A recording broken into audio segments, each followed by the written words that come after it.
Now I'm going to go over to one of our members who has saved the day. And Syireen was part of the Altogether Different Changemakers Unite event that we had on the 24th of June, all the way over in Malaysia. She said, yes, I want to be part of it.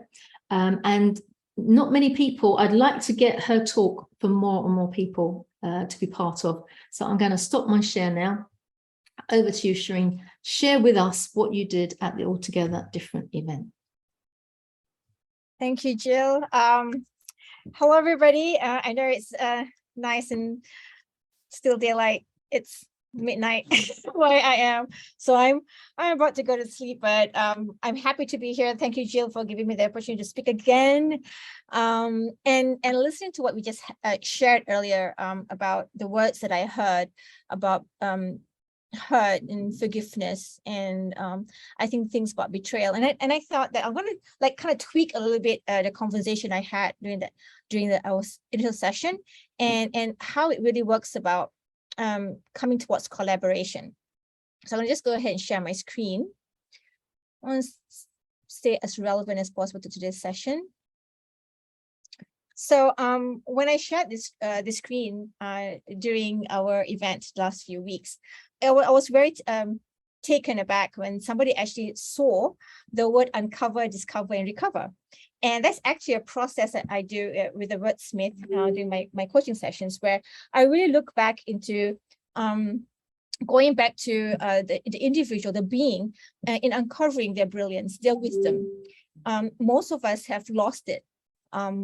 Maybe because of our experiences, life, people around us, society, the world, whatever that we've encountered in our life, we need to go and uncover what was lost.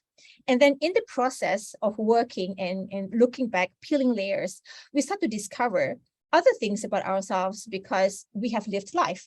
What we were and what we are actually a couple of things that has to do with what we've experienced in life. And then once we've discovered who we really truly want to be and what we stand for because of what we were and what we are today, we start to recover who we are as a being, as a person, and as a contributing individual in this world. And I think it goes a lot to say as to how we want to discover ourselves. So who am I and how it started for me?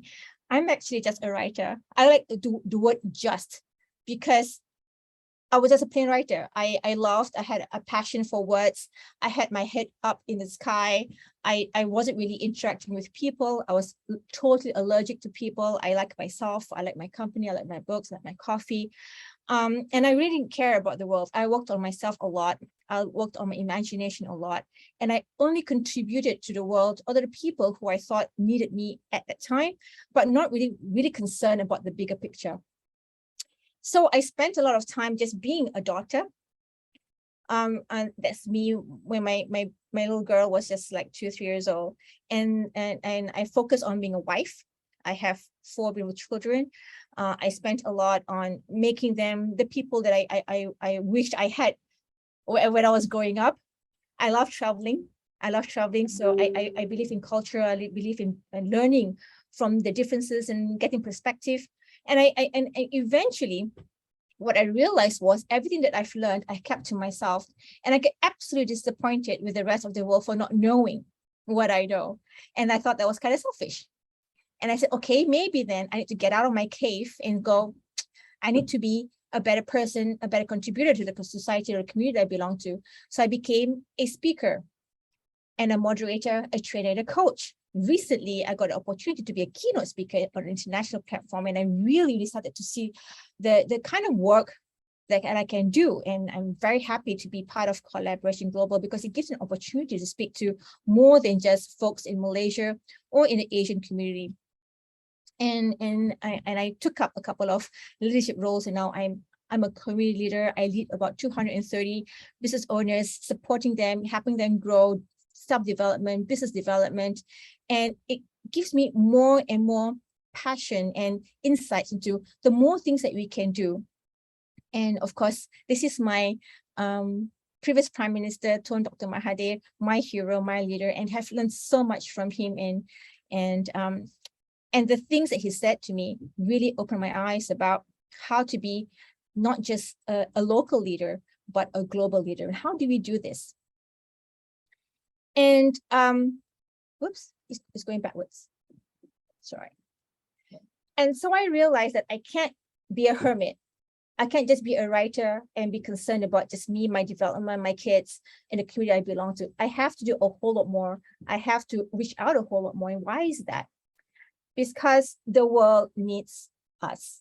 The world needs leaders. The world needs collaboration. The world needs people to be as flat as possible so that we can see perspective and support each other across the globe and really realize what we stand for and what they stand for and how we can become one.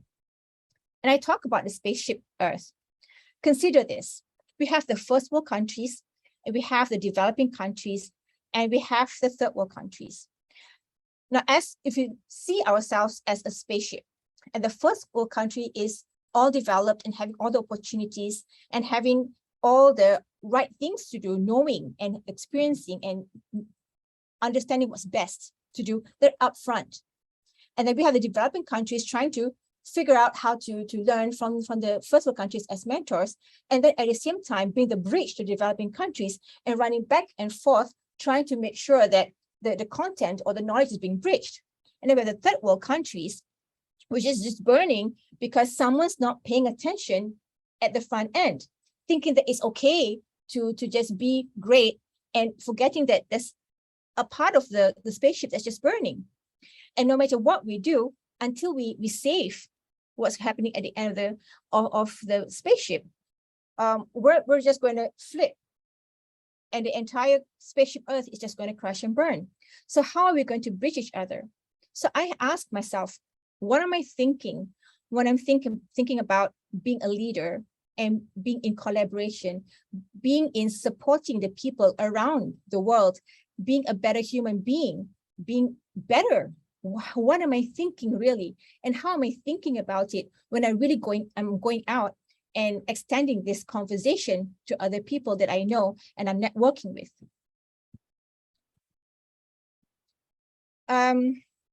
So the question to ask, questions for it to ask and answer is to find a word that's really close to my heart. And it boils down to your value. What is the one value that you have that is just a non-negotiable? Something that you're a stand for, and something that you'll go out and you will fight for, and willing to stand in the heat when someone's going to argue with you and say that this is still the word that I'm going to work on and collaborate and work with other people and really, really make things work for the 100% of humanity. So I dive into myself and I realized that my word was unity. It's not united, it's not unite, it's unity. No one wakes up in the morning and decide that I'm going to hurt somebody. Everyone's going to wake up in the morning and say, I'm going to do good. I'm grateful. I'm going to do one good thing today. And we had some challenges, smile, 3 people, buy a cup of coffee. We want to do something really, really good. So I wanted to share with you guys a game on values that I shared the other day in the event. And I do this a lot because I feel that a lot of us have a lot of values and it kind of like interchangeable. And when we go to different contexts, we tend to show up differently because the different environment calls for it or drives for it. What I really want to see a lot, though, in the leaders that I work with the people that I collaborate with, is the consistency of the values so that we can all work to support one another to achieving it. So here's what I want you guys to do.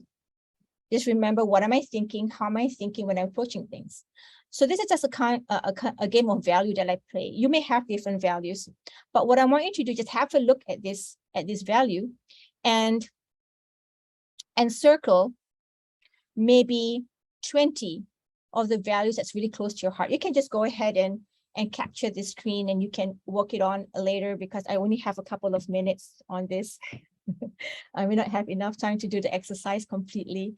But go ahead and circle 20 if you could. And then after that, really, really look into the words that you've chosen and go, these are really close to my heart, but I can do without the 10. So remove 10 and now you have 10. And then look at the 10 that you have right now and really look at the perspective of how you've been showing up. How have you been supporting people? How you have been giving yourself to the community or to the business or to the work that you do. And then remove 5. Stick with only 5 that you really, really are constantly showing up as the value, as the essence of the value. And then really, really focus again, dive further. And what are the values that I can really, really cannot do without? Choose only 2, remove 3. Now, think about how you've been showing up every day, everywhere, from the day you wake up, from the moment you wake up, and for the time you go back to bed. What is it one value that you're a constant, that you just cannot do without, and you cannot not show up as? So my word was unity. What is yours? So why is it so important? I want you to have that one word, and I want you to go ahead and draw a tree. That one word being the root of your tree. Whatever that word is, however that closest to your heart, and how you're showing up with the essence of that value. And then you're going to go ahead and draw yourself one branch. And this one branch will be a space that you function in. It could be your office, it could be your place of worship, it could be your family, it could be your clubs, wherever that you're functioning in, either as a leader or a community leader or a supportive, an influencer, that word. And think about how you've been showing up. So I'm going to give you an example of mine. Why did I choose to work with BNI? Because BNI says their value is givers gain. A lot to do with unity, right? Because I can only unite people if I can connect with them, and I can connect them to other people for their success. If I could just connect them, I can give them an added value, I can give them access to opportunities. And I realized, hey, from unity, my word in this particular organization is connectivity or connection. So then I know that from unity, when I show up in BNI, I show up as a connector.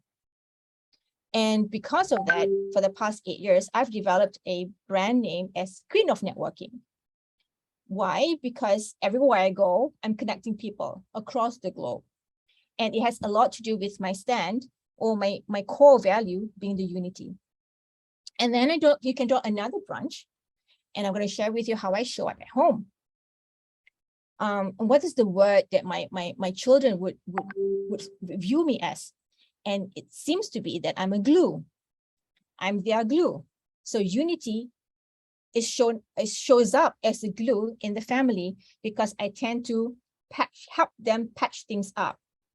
And I glue the family together, especially when things are just not working. My boys just had a massive argument about which girlfriend is a better girlfriend. I don't know why they have to have that conversation, but and they had massive argument for the past month, and all I had to do was just sit there and ask questions, coaching questions, and they just reconnected, and they reunited. And although the girlfriends are still not the best of friends, the boys are. So job done.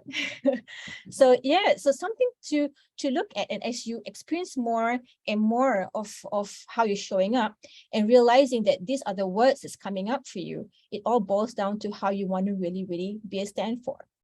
And why is this really important? Why looking at words and looking at values are really important? Because I learned that other people had their own words, and I need to connect with their words too. I need to have respect, honor. We're coming from different worldviews, cultures. We tend to believe that our way is a lot better.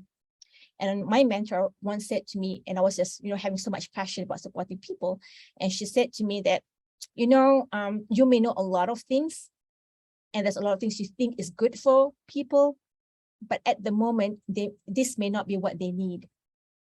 This may not be what they want. So are you really adding value to them, or are you forcing down values? So it's so important to know our words and what we stand for, and see how we can understand other people's word and create a bridge to it. I think this is really important for the first world countries, the developing countries, And the third world country is to really, really connect, to really, really see how to find a way to support one another and to be at 100% functioning human beings. So why do I keep on talking about the power of words? Because we always talk about either or. It's always about the others. Why can it be an and? You and me together, instead of it's either me or you towards winning the race. Yep. So I now recognize that I show up differently in different contexts, but constantly rooted in my values. So my invitation is to always be intentional with our words, be really clear about what we stand for, and increase our awareness about what are other people's words and what are they stand for, and how can we function together and be truly supportive, because we can't say that we are in love with one another. We want to be supportive of each other, but not really being 100% present to other person's values and systems. So I just want to share with you a couple of tools that I use, and this is really, really important, because as much as I am clear about my values being unity, I have been getting a lot of feedback, something that we can work on as well. Just go out there and ask your fellow comrades, your partners, associates, one question. What shows up when I do? The first question. Second question is, what do I bring to the room? First question is, what shows up when I do? Second question is, what do I bring to the room? And don't rephrase them. The question is not supposed to be grammatically correct or make sense, but it does trigger people. And these were the essence that they gave to me. They said that I was courage, light, fun. These are just some words that I got. And it goes back to my word being a unity. And sometimes the world gets so tiring. Fair to say, everyone, I'm not sure. I think sometimes you work so hard, it gets so tiring. And then you lose courage, or you lose yourself as a leader. And my invitation is, once we know this, we have to find our friends or comrades who represents those essence of courage and leader. Speak with them, talk to them. And somebody was saying, go ahead and regain your power, reclaim your power. So go ahead and reclaim your courage, reclaim your passion, whatever essence that your friends and your colleagues and your peers will give you. You want to go out and regain them, reclaim them by being with the community that can give you back that energy. I think this is really powerful to be with, so you can be complete as a person. And to be really, really in integrity is to continuously collect the words that you speak to yourself and speak to others. Are we really showing up in your value? Are you really, really showing up in your stand? So every day, the words you choose, are they really, really what you want to say to yourself? Because the subconscious is constantly listening to you. So choose those words, hear yourself speaking, and put them down and collect them in the jar that says, yes, I'm gonna stand for my value. Oops, I kind of screwed up today, and these are the words I used instead. And then on a weekly basis, just look at how you've been showing up and make the necessary corrections and remove the words that is not working for you. So being in integrity is so important, because you are who you are, and only you can measure your own integrity, right? I like what my mentor said to me. It's one shot, one deal before I stop. She said to me that the story was, if somebody wakes up in the morning and said that I'm going to kill someone and goes out and kills somebody, this person is completely in integrity with himself, because he decided to do something and he did it. But again, he is completely out of integrity with society, because killing is just a no. So how are you showing up? It's really you being in integrity with who you want to show up and who you want to be for the world. So the outcome that I want to do for everybody is constantly talk about, how do you design your life? How do you want to be responsible? Be in integrity with what you want to do. And we're talking about collaboration. We're talking about love. We're talking about humanity. So why not work? Have the world work for 100% humanity, 100% humanity, rushing for time. Okay, so that's my presentation for today, and I hope that added value to you. This is me. Let's connect, and hope to see you guys again. Thank you. Thank you so much, Syireen. That was lovely. That's obviously the second time I've heard that, but I love the fact that it's kind of still percolates and still resonates. And I hope the people that are brand new to Collaboration Global get an idea of the quality of the people we have in this community. When you bring up stories and thoughts like that, some fabulous questions. What shows up when I do? What do I bring to the room? Being in integrity, being complete. Why either or? How about and how do you design your life? So you've given us loads of food for thought. It's been absolutely precious. Thank you so much for that.